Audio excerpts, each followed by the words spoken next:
In this video, you're going to see a fun case study on how to quickly find inshore saltwater fish with some new technology. This is an area that I've never fished before. We got into some good snook, reds, trout, even a tripletail. First, I'll show you the action, and at the end, you'll see the software. All right, so just launched at Cedar Key for the first time. There's Cedar Key boat ramp. We have the sun just about to go up. I have Lindsay over here, and we're gonna go explore around. I spent some time on smart fishing spots. I filmed a pre-trip plan, so I'll share that with insiders, and I'm gonna go make the plan. We're gonna go hit up some spots that look good on smart fishing spots, and I have the skinny lipper to start with. And then once the sun's up, we're gonna go soft plastics. It's gonna be like no wind at all today, which is my least favorite conditions. But we're gonna get out, throw some plastics around, and see if we can catch some fish. We'll keep you posted.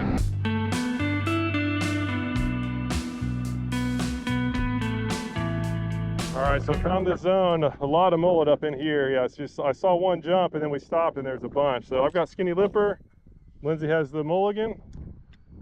Let's see if we can catch something.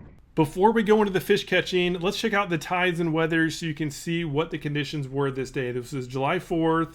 We had an incoming current flow, right? So that white line is the tide cycle. And then above that, you can see the weather details. We had very light winds. We had clear skies. That combination is actually my least favorite. The fish can be very spooky. But this is just a perfect textbook report here in that this is 9 minutes into the trip. This was the first action of the day.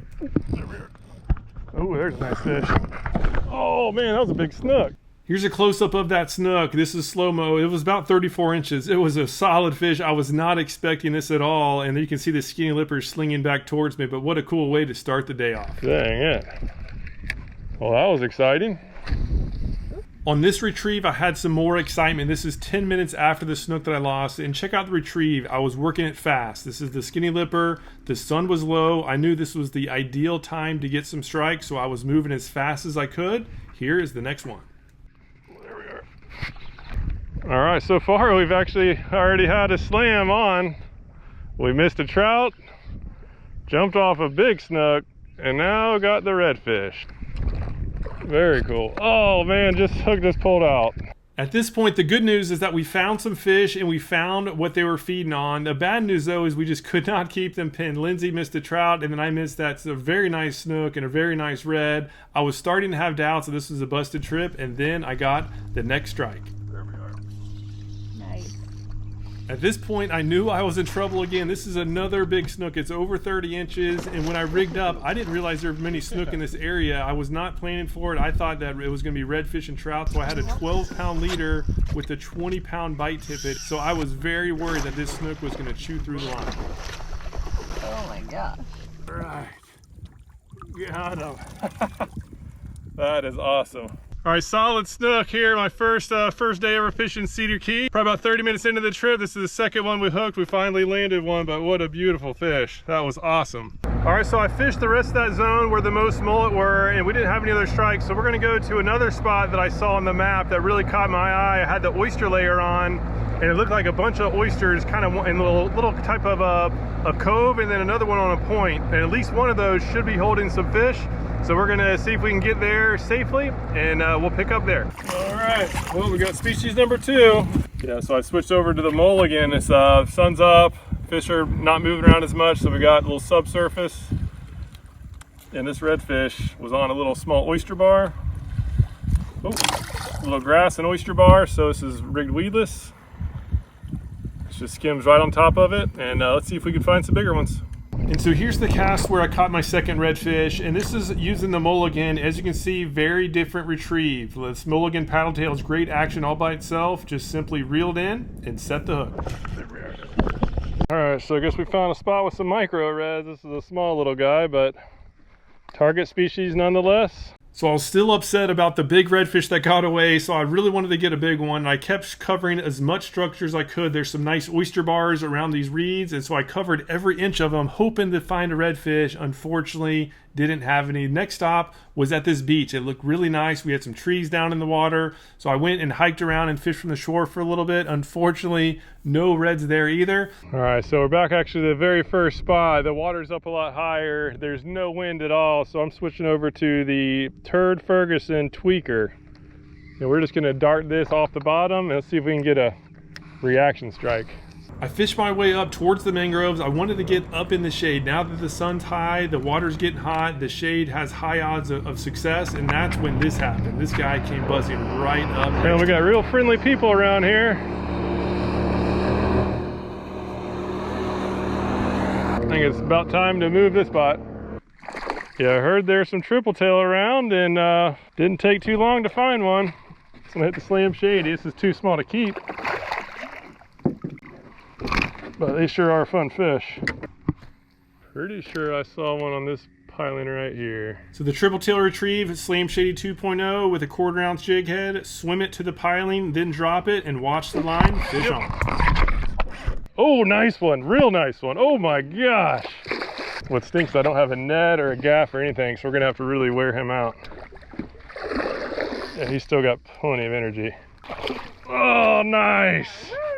Nice. So that tripletail was the final fish of the morning. It was 22 inches, which was awesome. We of course brought that home for some delicious dinner. It was about 11 o'clock at that point. It was getting super hot, so we went back in for lunch. This quick trip was a great way to start off our vacation in Cedar Key, and I really put it down to this software. This is called Smart Fishing Spots. This is really what helped us find fish fast. Before I show some of the features that I use and how this works, if you're an Insider Club member, click the link down below to see the Insider Report from this trip. I recorded the pre-trip plan as well as the post-trip analysis where you can see exactly where all these fish were caught so that you can look for similar spots near you when you're fishing these same conditions. And if you're not yet a member but you like inshore saltwater fishing, make sure to check this out. I'll show you what I did with this software to help quickly find the fish. Number one is I use this satellite imagery just to see what's going on under the surface. We have normal, which is Google. We also have Bing in here, as well as this high res. In most cases, the high res is the best. This one was a little bit off, so I actually used Bing in this case. So now,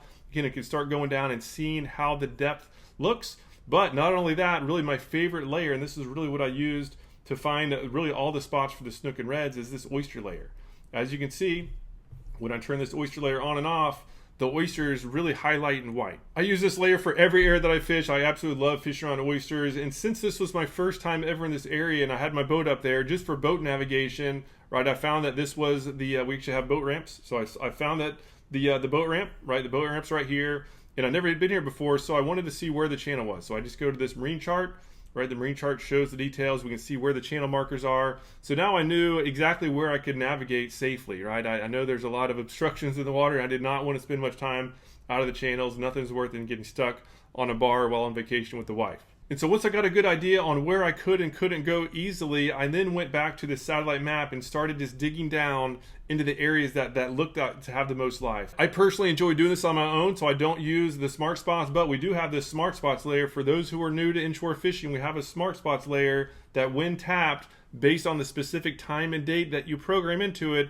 it'll actually highlight areas that are most likely going to have some feeding fish. Really, really helpful. This is surprisingly accurate. And so as you can see, there's a lot of other features in here. These are really the core ones I used this trip. Of course, I used the tides and weather to see what the weather was doing, what the tides were doing. This is basically a one-stop shop for everything you need for inshore fishing. Again, I trust this software so much that I just bring just the bare essentials. I only use 2 lures, right, for the regular fishing, the skinny lipper for the twilight periods, and then I switched to the paddle tail once the sun got up. This was for the shallows, right? Red, snook, and trout. Love these lures. I have full faith. And then for the tripletail, when I went to deeper water, I just used the Slam Shady 2.0 on a 1/4 ounce jig head. Kept it super simple. And as a member, you get all these lures plus the rods and the reels at significant discount. So if you're not yet a member, again, highly recommend it. Give it a try. You're going to get full access to this platform. Plus, you're going to get the weekend game plans that gives the game plan on what trends are happening. And so literally all I did is I used the trends from the game plan and then used this map, found some good spots, and went out there and caught some fish. So to give this ultimate platform a try, just go to saltstrong.com, sign up, and we'll see you there. Any questions at all about this trip, about the lures or the gear or anything else for that matter, leave a comment down below and I'll get back to you as soon as I can. Thanks for watching.